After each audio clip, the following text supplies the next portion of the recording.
Hi, I'm Lisa from Australian travel and migration website dreamingofdownunder.com. I'm in the process of applying for my Australian citizenship, so I thought that I would film the process from start to finish because I'm about to send my application off today and show all the steps you need to take and how long it takes.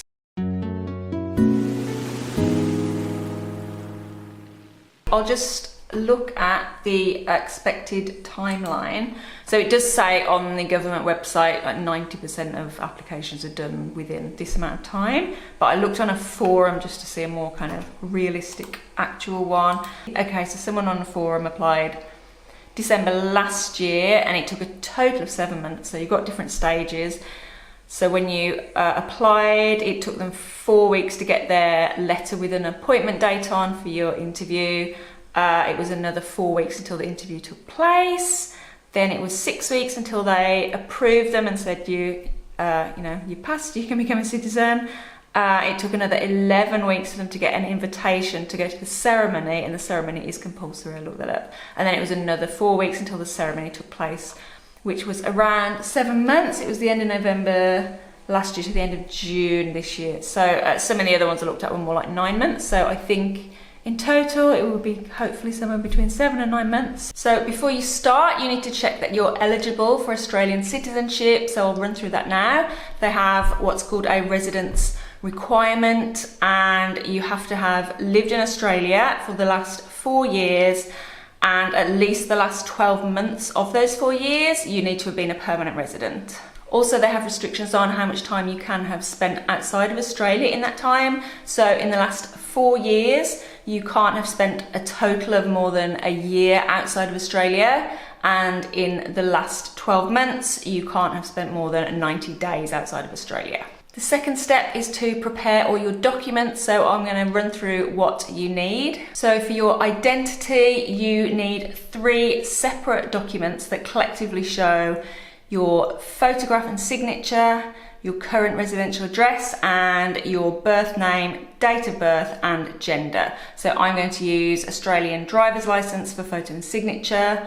I'm going to use a bank statement that I've downloaded that has my current residential address on, and I'm going to use my birth certificate for birth name, date of birth, and gender. You also need evidence of the date of first entry to Australia. Now, I wasn't sure whether that meant the first time you'd ever been to Australia or the first time you came sort of during this stint that you've lived there. So I looked it up and I couldn't see it on the actual government website, but there was information elsewhere on other websites that says this is basically them trying to make sure that you've been here for 4 years and been on PR for the last year. So I don't think it matters if you've been on holiday here years and years ago. So I'm using my old passport. It does say you can use a current or old passport. So I'm using the passport that I had when I moved here. You need another form of identification covering your present country of citizenship, or it can be the same form of ID if you've already used it for something else. So I'm going to use my current passport to show my British citizenship. And then you also need a photograph, a passport style photograph, but it just needs to be digital and it's not allowed to be a scan or a photo of a hard copy photo. So I just looked into the sort of what you need for passport photos. It's not for a passport, it's just that style. So head and shoulders, neutral background. I took one myself and removed the background, so I'm hoping that will be sufficient because it looks pretty much like a passport photo. And there's also a good character requirement. So if since the age of 18, since you've been on permanent residency in Australia, you have spent more than 12 months in total outside of Australia, and more than 90 days in total in any one country, you need to get a police certificate for that country. So I had to order one from the UK, and I'll just run through how long that took me. They do have a link on the immigration website for Australia to all the different countries' police certificate websites. So it's ACRO for the UK. So I sent that off on the 4th of November 2024. It cost £65. They emailed to say that they'd received the application. Then they emailed on the 19th of November, which was 15 days later, to say it was all done and they've mailed it. They have to mail a hard copy, it's not digital. And then on the 2nd of December, so a total of 28 days from when I applied, the police certificate arrived. So I've got all my documents. So if you're waiting for any like police certificates to come through, I'd just go on and start your application. While you're waiting, you don't have to do it all in one go. You can just save it and come out. There's 34 pages of information you have to fill in. So I did it over a couple of days. It did take hours and hours.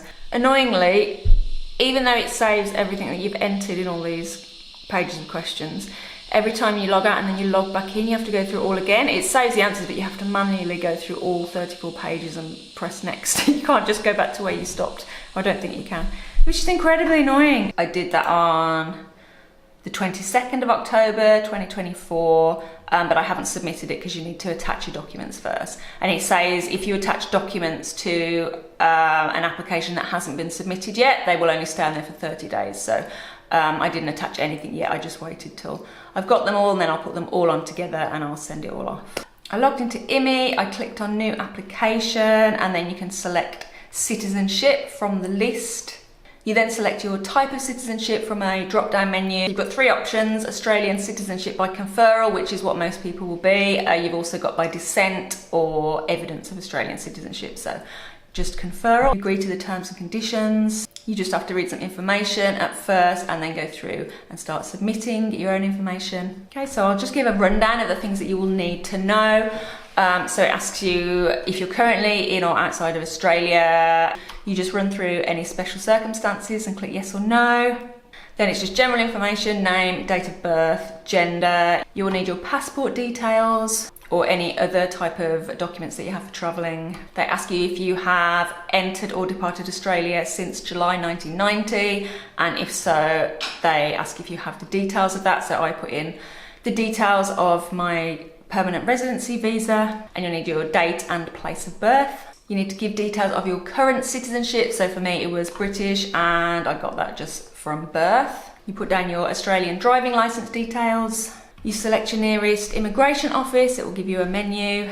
You need your residential address, and you need to enter the details of all the residential addresses you've had in the last 5 years. Contact telephone numbers and postal address if that's different from your residential address. Your email and consent to electronic communication. Then it asks details of your children, parents, and any associated relatives. So for me, I put down my sisters and my parents. So for parents, it wanted to know their date of birth, place of birth, and whether they got their passport details from the last time they entered or departed Australia. Mine have never been to Australia, so I left that blank. For associated family, so I put down my sisters. It wanted to know, again, their date of birth and place of birth, and their current country of residency and citizenship. It asks you information about your ceremony, which is your preferred location, so you can choose from a menu, choose your local one. And it asks you which pledge you want to make, so basically whether you want the word God included in your pledge or not. You're allowed to put down another person. If there are 2 of you getting citizenship and you want to have your ceremony together, you can put down their details too. You need to give them the country where you previously resided before moving to Australia. Then it asks for details of your PR visa in Australia, so the date that it was granted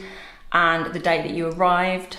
It asks if you've ever had any other Australian visas. I've had quite a few.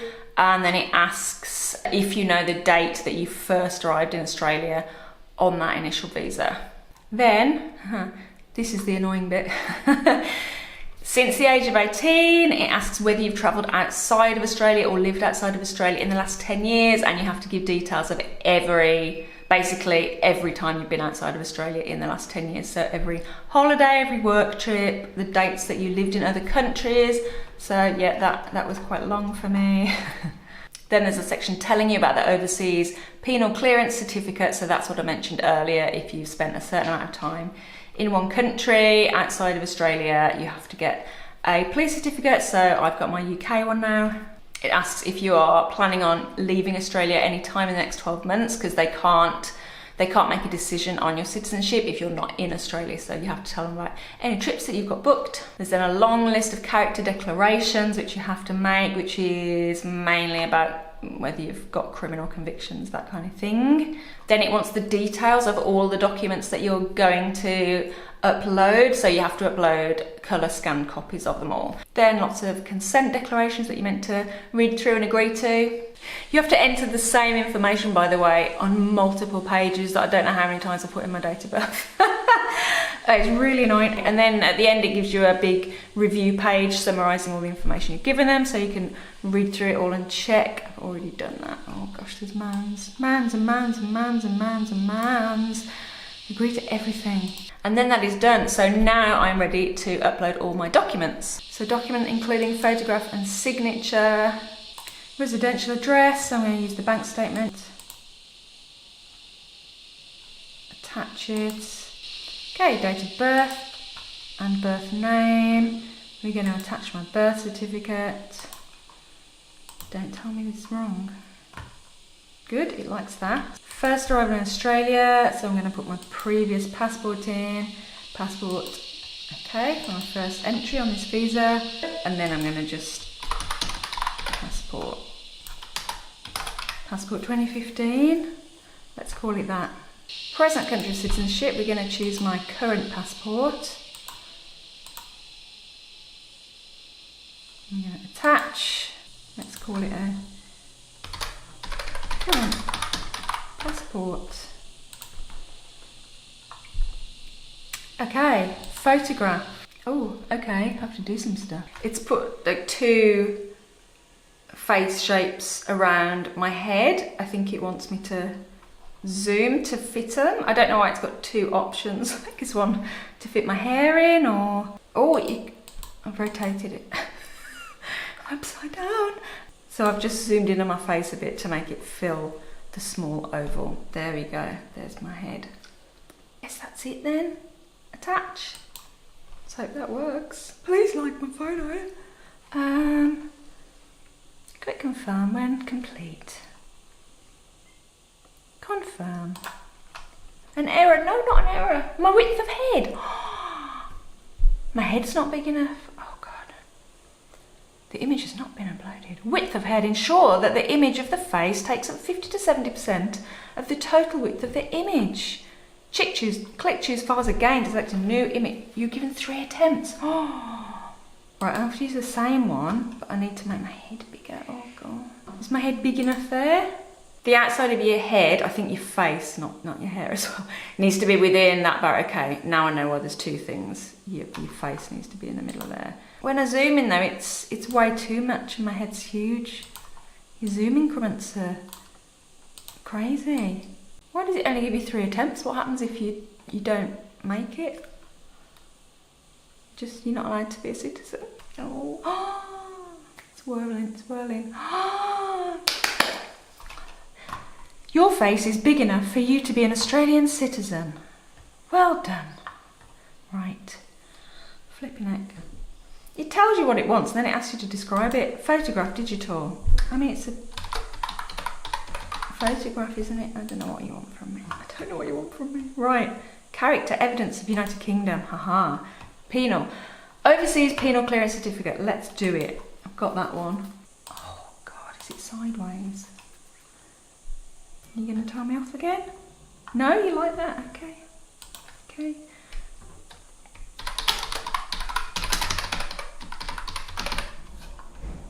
We've done all the things. Right. Next. Submit application. Your application is now ready to submit. You can submit it now or return to your account and submit it at a later date. Your application will not be processed until after it is submitted. Okay, submit. I'm going to pay by BPay, which is just when you go into your bank account and do a transfer to them. Must be paid in full within 3 days of submitting your application. If your payment is not received within 3 days, your application will not be accepted. Go back to the UK. BPay payments will take up to 1 day to be matched to an application. Your application will not be submitted or processed until the BPay payment is matched to it. Tick, I understand. Submit. Give me the deets. Okay, I made the payment. I paid them. So it says you must make your BPay payment by 12th of December 2024, which is 3 days from now. It's the 9th. So I've sent that off. So on your IMI account, it's got your list of visas that you've had. So I've got my PR visa I came on. I've got my resident return visa that I got after that. And then it says citizenship awaiting payment. Watch this space and I will check in again when I get my appointment letter. Hi guys, I'm back. It's the 6th of June, so it took a much longer time than I was expecting for me to get my test date through.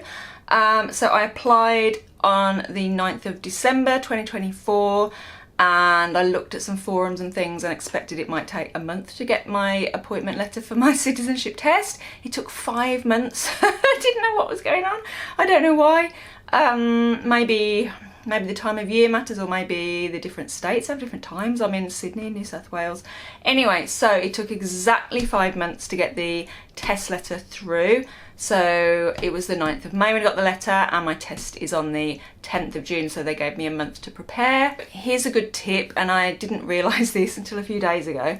When they send you your letter, they also give you a website you can go on if you can't make the date, if you need to reschedule, and I didn't look at it because I didn't need to reschedule, and it's only 6 days before the test date they sent me a text to remind me about the test, and they also put that link in again, but they said if you need to reschedule or book an earlier test, and I was like, an earlier test? And then I went on, and I'm guessing that lots of people can't make their tests, so they end up with lots and lots of spare slots, so there wasn't time because I didn't look at this early enough, but I could have potentially gone on a month before my test and rescheduled to take it much earlier. So what I would have done in hindsight was start preparing for the test as soon as I sent my application off and been ready, and then I could have probably gone on and booked an earlier date and taken it maybe 3 or even 4 weeks before my test date that they sent me. So in hindsight, that's what I would have done. So I would do that if you want to get it done as early as possible. If you just Google Australian Citizenship Test Booklet, there's a big PDF with all the information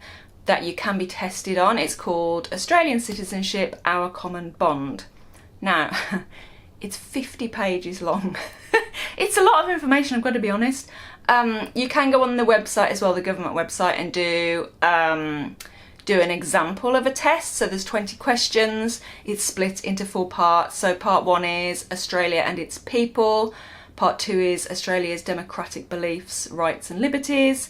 Part 3 is government and the law in Australia, and part 4 is Australian values.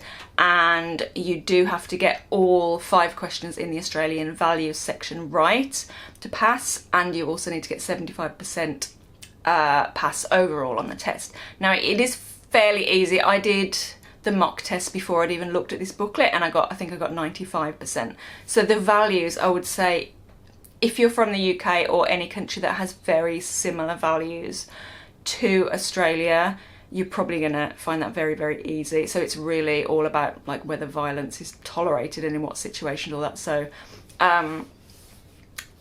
if you're from a very different country, then you really need to look through and make sure. And a lot of the questions were things like about the law being separate from religion, basically. So law always prevails over religion and no one's exempt from the law. But I would really go through and do that mock test and then read through these documents. So what I did, I just went through and I sort of took notes and made my own document, because it's got pictures in, but it's just really a lot of blocks of text, so I can't really learn from that. I can't just read a big block of text and memorise it. I have to sort of write it out and do bullet points and little pictures and things like that. That's how I learn things. So I went through, so there's a few main dates you need to learn, like when the British first arrived there, and then when the Federation happened, the date of Anzac Day. So there's a few main ones, and then you'll need to know the states and territories. And then they go over some of the traditions, 3 flags, the Australian flag, the Aboriginal flag and the Torres Strait Islander flag, symbols like the coat of arms and the national flower, which is the golden wattle. So some of these things I didn't know. And then there's a lot about politics and the government and how the government's structured. So I didn't know any of that because I don't have any interest in politics. It was more interesting than I thought, actually, learning about it, and probably an important thing to know. But so I went through all of that. So I would, if you don't know about that stuff, definitely go through, because that's the kind of stuff that's factual and you can't really guess. So like the historical dates I got right just because I knew ballpark, like when Europeans arrived here and all that kind of stuff, so I could guess. But I would definitely go through these booklets. My test is on Tuesday. It does say in the letter that you have to make sure you've already uploaded all of your documents to your application, which you should have done before you applied anyway. So I just need to bring photo ID with me, apparently. And then I looked at what you're supposed to wear. I only thought a few days ago, like, is it smart? It's not an interview. I do think some people have an interview instead of a test, it says on the website, but I'm not sure why that would be. Apparently you really just go in and they verify your ID and they ask you a few questions. From what I've read, so the talking with someone part is very short, and then you just take the test. They give you 45 minutes to take it. There's 20 multiple choice questions, so you probably wouldn't need all that time. I think it would be pretty quick to go through, as well as the mock test on their website. I think they do have a podcast as well, so you could listen to that if you can learn it that way more easily. My test is in Parramatta in Sydney, so I'm guessing that's the only place in Sydney you take it. I don't know, it's such a long way from me. You'd think they might have more local places, but apparently not. So I'll be heading there on Tuesday, and I will film again on the day and let you know how it goes. Hello, I had my citizenship test this morning. It went really well. I got 100%, so that was excellent. That was worth revising for. So with the process, my appointment was at 10:40, and it said on the letter to get there 10 minutes early. It was in Parramatta, which is it took an hour to get to from where I am in Sydney. And I got there about 10:30, and you had to queue outside, and they let you in like batches, so whoever was there for the same appointment time as you. There was maybe 15 of us there for my appointment time, so don't bother getting there really early because they just won't let you in the building. I heard another man say he got there half an hour early and they said go away and come back, basically. So all you need to do, you go in, they've got like little machines, so you have to scan the barcode on your letter, and it gives you a ticket, and you go in, and then you just sit in a waiting room, and you've got a ticket number, and they call you over. So all you do for the bit where you talk to someone before the test is you just go and sit opposite at a desk, and it's like you're at the post office or something, but you're sitting down, and there's glass between you, and then you put your ID up on the glass to show them. They ask you to verify your name, date of birth, address, email address and phone number, and then they ask if you want to disclose any criminal convictions in Australia or overseas, and then they ask for your permission to run a police check on you, and that's all. And then you go into the test room, and a person just sits you down at the desk, and then you just sit and go through. It's really easy. So in terms of what to wear, don't bother dressing up. I wore smart trousers and shoes and then a jumper.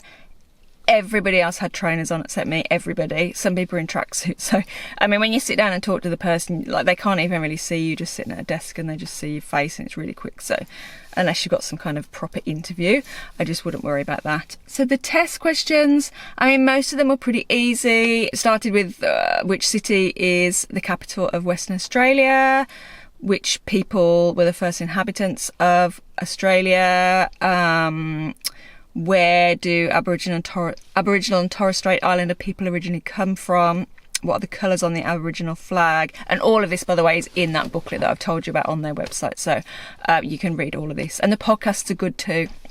I listened to those yesterday. The government stuff, what's the role of a premier? So they're the leaders of the states. Which one out of these is one of the Governor General's tasks, roles? That was ceremonial duties. What else was there? Who do you go to if you want to change or make a new law? Who would you talk to? So that's your elected representative. I think the other choices were the police and somebody else. And then I think the value ones, I think they were just so easy, I just sort of flew through them. I can't really remember. One was, when is cyber abuse legal? Always, sometimes, never, obviously never.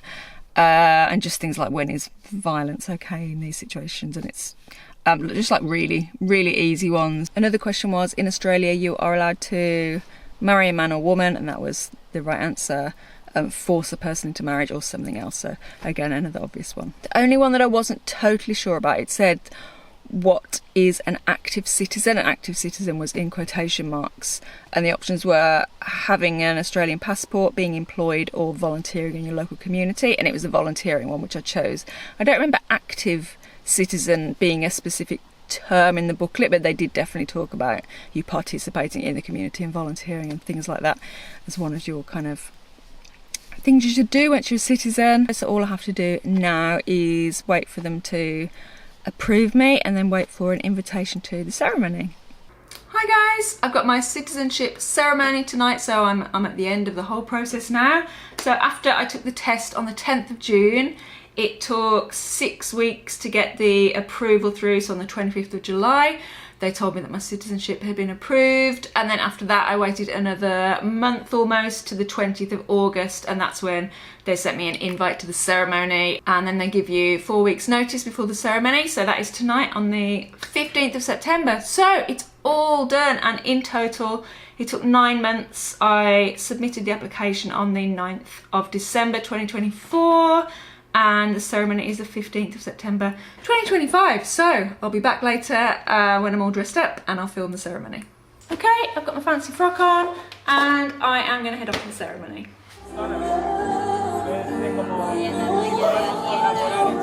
All got the same rights and responsibilities as citizens of Australia. We are a nation of immigrants, a nation drawn from over 200 nations, as well as one of the world's oldest cultures.